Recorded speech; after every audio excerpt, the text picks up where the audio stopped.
স্থানীয় সময় বুধবার ওয়াশিংটনের সংবাদ সম্মেলনে নতুন করে শুল্ক আরোপের ঘোষণা দেন মার্কিন প্রেসিডেন্ট ডোনাল্ড ট্রাম্প। এই সময় বাংলাদেশি পণ্যের উপর শুল্ক আরোপ বাড়িয়ে 37% করেন তিনি, যা আগে ছিল 15%। নতুন করে উচ্চমাত্রায় এই শুল্ক আরোপে বাংলাদেশের রপ্তানি, বিশেষ করে তৈরি পোশাক খাতে বড় ধরনের নেতিবাচক প্রভাব পড়বে বলে আশঙ্কা অর্থনীতিবিদদের।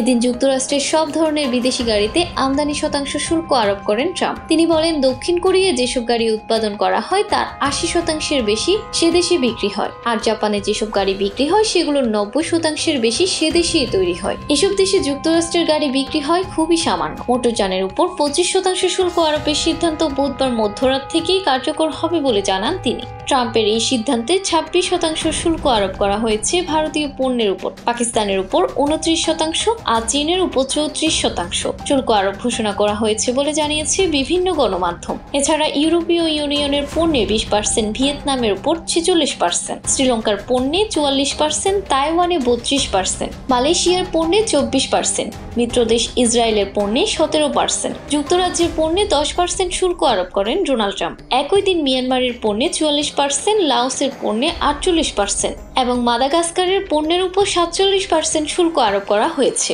পাল্টা এই শুল্ক আরোপের ক্ষেত্রে কঠোর অবস্থানে থাকা ট্রাম্প বলেন, বাণিজ্যর ক্ষেত্রে কখনো বন্ধু শত্রুর চেয়েও খারাপ হয়। এদিকে দিনটি যুক্তরাষ্ট্রের অর্থনৈতিক স্বাধীনতা দিবস বলে অভিহিত করেন ডোনাল্ড ট্রাম্প। নতুন শুল্ককে তিনি যুক্তরাষ্ট্রের অর্থনৈতিক স্বাধীনতা হিসেবে উল্লেখ করেন। তিনি বলেন, এই দিনের জন্য যুক্তরাষ্ট্র দীর্ঘ সময় ধরে অপেক্ষা করেছে।